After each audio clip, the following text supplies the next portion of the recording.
ওয়াল ফাজরি ওয়া লায়ালিন আশ, আল্লাহ 10 রাত্রের কসম খাইছে, আর 10 রাত্রকে 10 লাইলাতুল কদর বানায় দিছে। যার একটা ছুটে গেছে তার জন্য সুযোগ আবার 1 বছর অপেক্ষা করতে হবে না, 2 মাসের মাথায় আবার আরেকটা আসতেছে।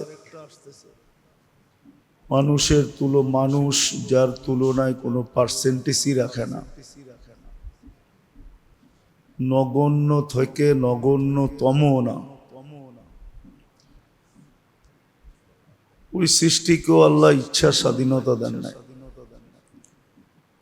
কিন্তু মানুষ একমাত্র প্রাণী যাকে আল্লাহ ইচ্ছা স্বাধীনতা দিয়েছেন। সৃষ্টির ভিতরে একমাত্র প্রাণী যাকে আল্লাহ ইচ্ছা স্বাধীনতা দিয়েছেন।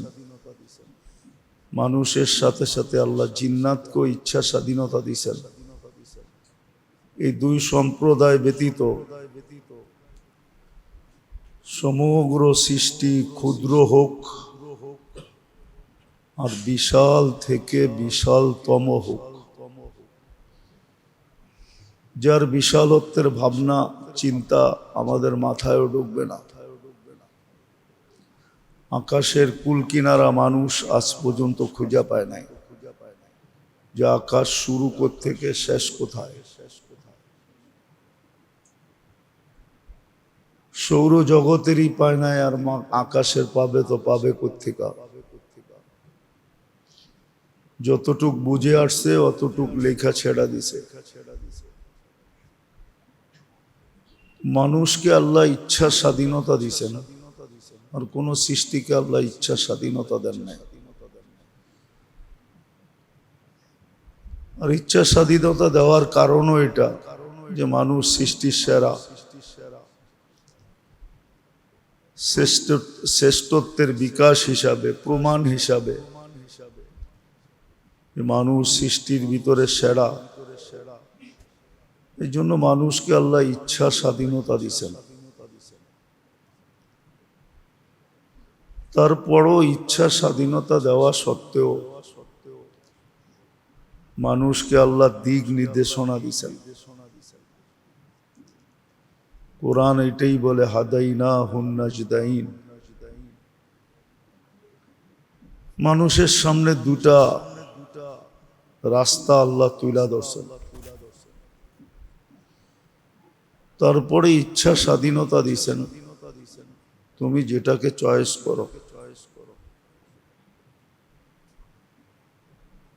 এই জন্য সর্বশ্রেণী মানুষের, সর্বশ্রেণী সর্বব্যক্তি,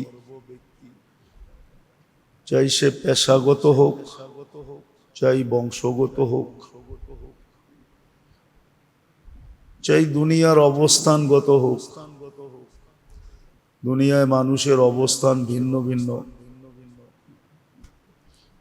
যালিকা ফাদলুল্লাহ ইউতি মান ইয়াশা। কাউকে আল্লাহ উপরে করছেন, কাউকে আল্লাহ নিচে করছেন। দুনিয়ায় কারো পজিশন উপরে, কারো পজিশন নিচে, কাউকে গরিব, কাউকে ধনী, কাউকে শিক্ষিত, কাউকে অশিক্ষিত।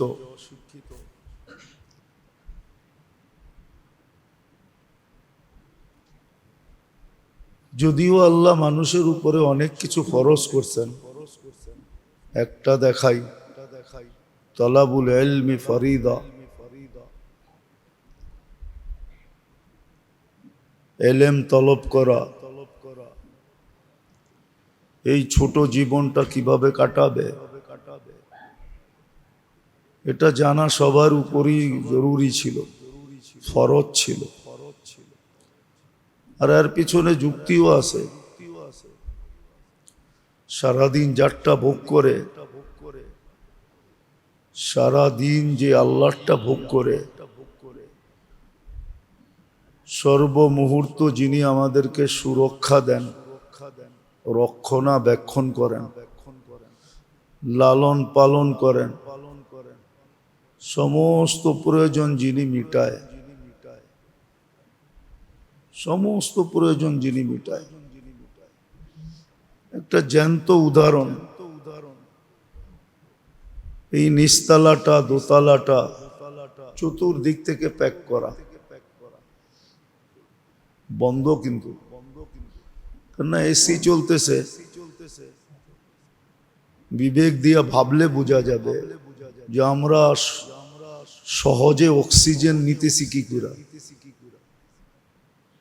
চতুর্দিক থেকে তো প্যাক করা,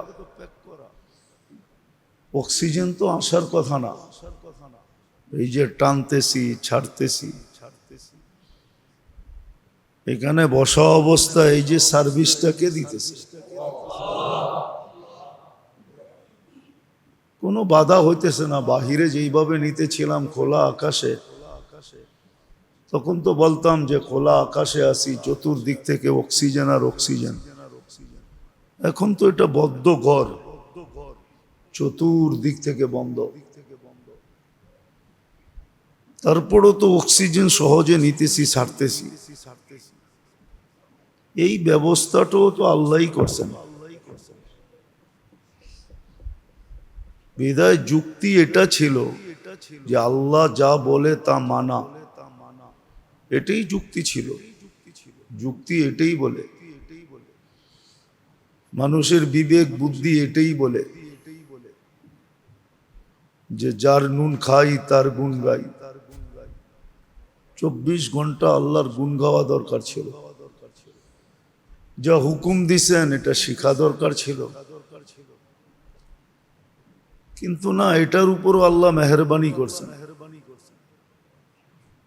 সবাইকে সবকিছু শিখার জন্য ফরজ করেন না, সবার জন্য মাত্রা দিয়া দিছেন যে তুমি কতটুক শিখলে চলবে, তুমি কতটুক শিখলে চলবে, তুমি কতটুক শিখলে চলবে। শ্রেণীকে বিভক্ত করছেন। ইসলামের ভিত্তি যদিও 5টা, কিন্তু সবার জন্য তো 5টা না। গরিবের জন্য তো 5টা না, গরিবের জন্য তো 3টা। ঈমান আনবে, নামাজ পড়বে, রোজা রাখবে, কমপ্লিট। তার বাড়ি 3 পিলারই কমপ্লিট। কিন্তু যাকে আল্লাহ মাল দিছেন, আল্লাহই দিছেন, তার জন্য 5টা রাখছেন। যাকাত দিবে, হজ করবে, 2টা বাড়ায়া দিছেন। তার বিল্ডিং 5টা দ্বারা হবে। তো ফরজ করছিলেন আমাদের উপরে শিখা, কিন্তু তারপরও মেহেরবানি করছেন শ্রেণী হিসাবে, ব্যক্তি হিসাবে ভাগ করে দিছেন। সমভাবে ফরজ সবার উপরে করেন নাই, করলে বড় বিপদ হয়ে যেত। এই জন্য পাট পাট করে দিছেন। কতটুক শিখতে হবে এটাও বুঝাইয়া দিছেন। তো যেটা বুঝাইতেছিলাম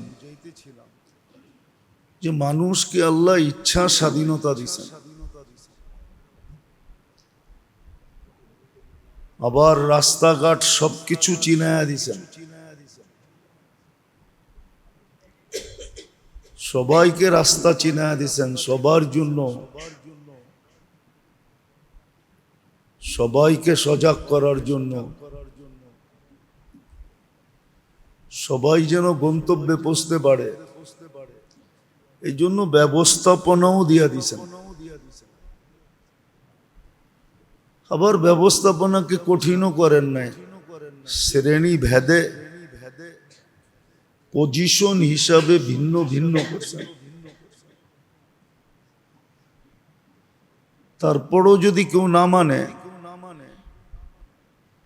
তাহলে সত্য তো এটাই হইতে পারে যে নিজের পায়ে নিজে কুড়াল মারল, নিজের বিপদই নিজে টাইনা আনলো। আজকে সত্য এটাই। জিন্দেগি আর বন্দেগি, যেটাকে ইবাদত বলে, জীবনের সাথে যে ইবাদতের সংযোগ, এটা এই জন্যই ছিল যেন এই জীবনটা সুন্দর হয়, গুছানো হয়, এলোমেলো না হয়। কিন্তু আফসোস তো এইখানেই, যতটুক বোঝা দরকার ছিল, যেটা বোঝার দরকার ছিল অতটুকুও বোঝে না, যেটা বোঝার দরকার ছিল এটাও বোঝে না। বরং ওই কথাই সত্য যে মানুষ 1 বিঘা বেশি বোঝে, একটু বেশি বোঝে, যতটুক বোঝা দরকার ছিল, যেটা বোঝার দরকার ছিল এটা বোঝে না। না বুঝার কারণেই, না বুঝার কারণেই আজকে মুসলমান মানুষ বলতে, মুসলমানের আজকে দুরবস্থা এই জন্যই। মুসলমানের দুরবস্থা শুধু এই কারণেই, আর কোনো কারণ নাই।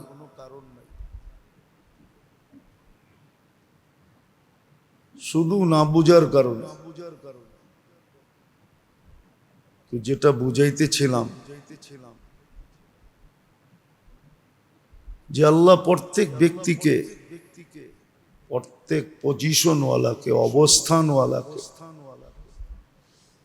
তার অবস্থানে রেখা গন্তব্যে পৌঁছাইতে চান।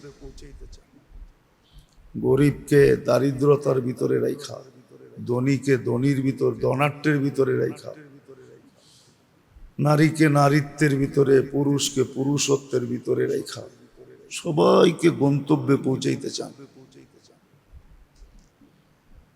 আর গন্তব্য আগেও বলা হয়েছে, এখনো বলা হইতেছে, আমাদের যাত্রা জান্নাত থেকে ছিল, আবার আমাদের যাত্রার পরিসমাপ্তিও জান্নাতে ঘটবে। জান্নাত থেকে আমাদের যাত্রা, আবার আমরা জান্নাতে পৌঁছব।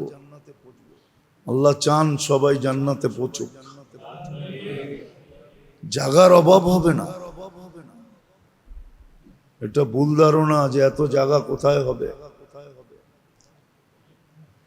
সৌরজগৎ খুললে বোঝা যাবে যে এত বড় জায়গা কোথায় হবে। জায়গা আছে, জায়গার অভাব নাই। প্রথম আকাশেই যদি দ্বিতীয় আকাশের সামনে বিশাল ফুটবল মাঠের ভিতরে যদি ফুটবলটা মধ্যখানে রাখলে, মাঠের তুলনায় ফুটবলটা যতটুক ছোট হয়, প্রথম আকাশটা কিন্তু দ্বিতীয়টার সামনে এরকমই ছোট। আর যতক্ষণ দুনিয়ার বিজ্ঞান প্রথমটারই কুল কিনারা পায় না, তো দ্বিতীয়টার কোত্থেকে পাবে? দ্বিতীয়টা আবার তৃতীয়টার সামনে এরকম ছোট, মাঠের তুলনায় যেরকম ফুটবলটা ছোট, তাহলে তৃতীয়টার কুল কিনারা কোথায় পাবে? এরকম প্রত্যেক আকাশ দ্বিতীয়টার সামনে বিশাল ফুটবলটা মাঠের তুলনায় যেরকম ছোট, এরকমই ছোট। জায়গার অভাব হবে না। বিদায় গন্তব্যে পৌঁছাইতে চান, বিদায় আল্লাহ সবার জন্য আমল ভিন্ন ভিন্ন করছেন।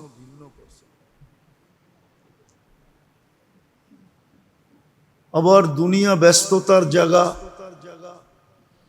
দুনিয়া ব্যস্ততার জায়গা, আর ব্যস্ততাও আল্লাহই লাগায় দিছেন। আল্লাহ যদি পিপাসা না দিতেন তো কোনোদিন আমাদেরকে পান করতে হতো না। আল্লাহ যদি খিদা না দিতেন তো কোনোদিন খাইতে হতো না। এরকম প্রয়োজন যদি আমাদের সাথে না রাখতেন তাহলে আমাদেরকে প্রয়োজনের পিছনে ছুটতে হতো না। আল্লাহ আমাদের পিছনে ব্যস্ততা দিছেন। ব্যস্ততার কারণে অনেক কিছু করা সম্ভব হবে না। এই জন্য আল্লাহ সময়গুলাকে এইভাবে সেট করছেন দিনগুলাকে, মাসগুলাকে, মুহূর্তগুলাকে এইভাবে সেট করছেন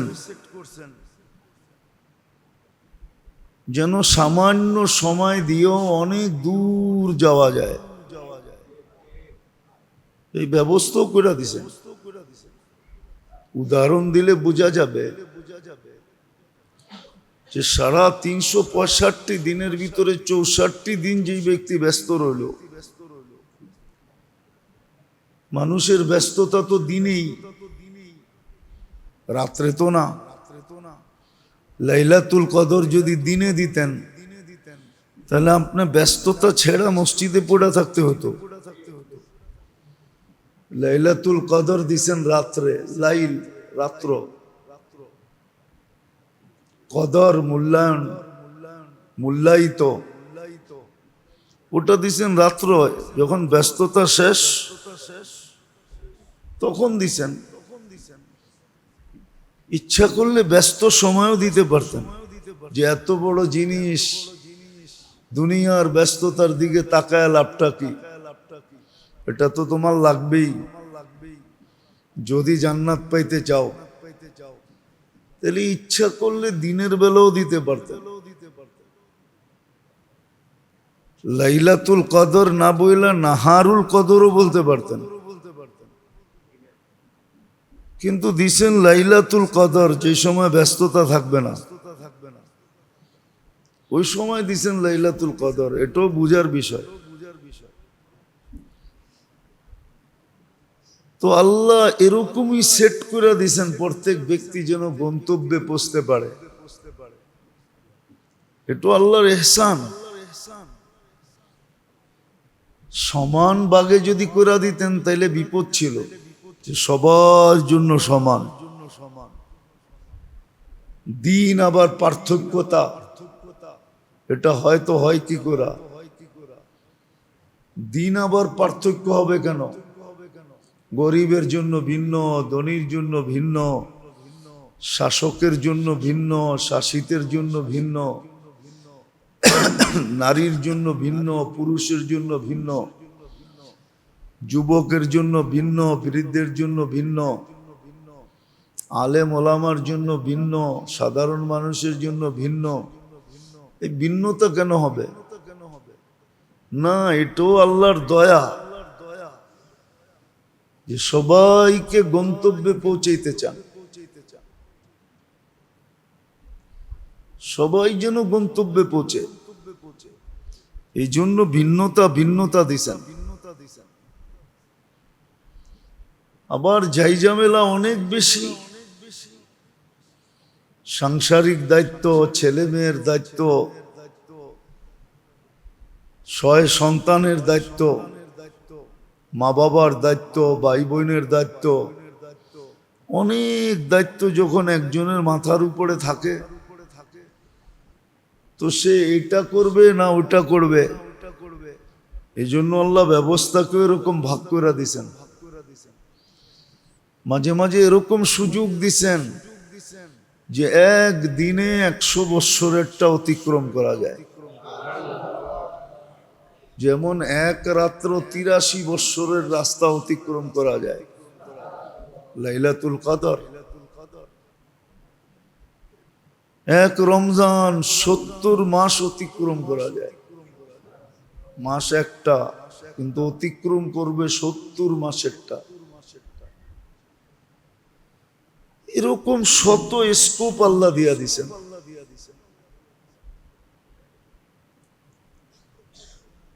শত স্কোপ আল্লাহ মানুষকে দিছেন। যেমন আসতেছে 29 তারিখে 1 তারিখ হবে জিলহজের, এই মাসের 29 তারিখেই 1 তারিখ হবে। ওয়াল ফাজরি ওয়া লায়ালিন আশ, আল্লাহ 10 রাত্রের কসম খাইছেন, আর 10 রাত্রকে 10 লাইলাতুল কদর বানায় দিছেন। যার একটা ছুটে গেছে তার জন্য সুযোগ আবার 1 বছর অপেক্ষা করতে হবে না। 2 মাসের মাথায় আবার আরেকটা আসতেছে, 2 মাসের মাথায় শাওয়াল, জিকাদ, এখন জিকাদ চলতেছে, জিকাদা, তারপরেই জিলহজ। 2 মাসের মাথায় আবার নিয়ে আসতেছেন, একটা ছুটে গেছে, সামনে 10টা আছে। ধরো 10 রাত্রকে 10 লাইলাতুল কদর বানায় দিয়েছেন। প্রত্যেকটা দিনকে 1 বৎসরের সমতুল্য বানায় দিয়েছেন। 10 দিন 10 বৎসর, 10 রাত্র 10 লাইলাতুল কদর। তো এই ব্যবস্থাপনাও আল্লাহ দিয়া দিছেন। আর এটাও মেহেরবানি, যেন সারা বৎসরের ঝাইঝামেলা পোহানের মাঝেও অল্প সময় দিয়া, ক্ষুদ্র সময় দিয়া, ক্ষুদ্র সময় দিয়া যেন অতীত ভবিষ্যৎ দুটোটাকে ভরা নিতে পারে। অতীতেরও রিকভারি হয়, অতীতেরও পরিপূরক হয়, অতীতেরও যেই কমি খামি হয়ে গেছে, শূন্য হয়ে গেছে, ওটাকে যেন ভরা নিতে পারে। আর এই উম্মত তো এতদিন বাঁচবেও না, 60-70 বছর বাঁচলেই অনেক। কেন এই উম্মতকে আল্লাহ বেশি বাঁচাইতেও চান না।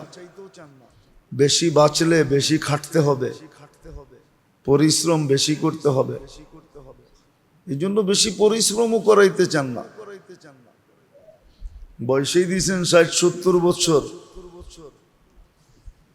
আর 70 বছরের ভিতরে অর্ধেকই আল্লাহ কি বলে এটাকে কনসিডার করছেন, ছাড় দিছেন, ছাড়, ডিসকাউন্ট দিছেন, অর্ধেকই ডিসকাউন্ট। 15 বছর পর্যন্ত শরীয়ত লাগু হয় না। প্রাপ্ত বয়স্ক যতক্ষণ পর্যন্ত না হয় শরীয়ত লাগু নাই, নিষ্পাপের খাতায় লেখা থাকে। আবার ডিসকাউন্ট দিছেন, যতক্ষণ ঘুমাবে ততক্ষণ কলম উঠানো থাকবে, বিরুদ্ধে কিচ্ছু লিখবে না। বরং দেখা যায় কলমকে পক্ষে লেখার জন্য একজন তো বিরুদ্ধে কিচ্ছু লেখে না, বিদায় কলম উঠায় রাখে। মাইনা নেন, বাম দিকেরটায় গুনাহ লেখে, বাম দিকেরটা কলম উঠায় বসা থাকে, কিছু লেখে না। আর অনেক সময় দেখা যায় ঘুমে আসে, তারপরও ফেরেশতা সওয়াব লিখতেছে। যেমন এশারের নামাজ বাজমাত পড়লো, ফজরের নামাজ বাজমাত পড়লো, এই জন্যই তো আল্লাহ রসুল বলছিলেন,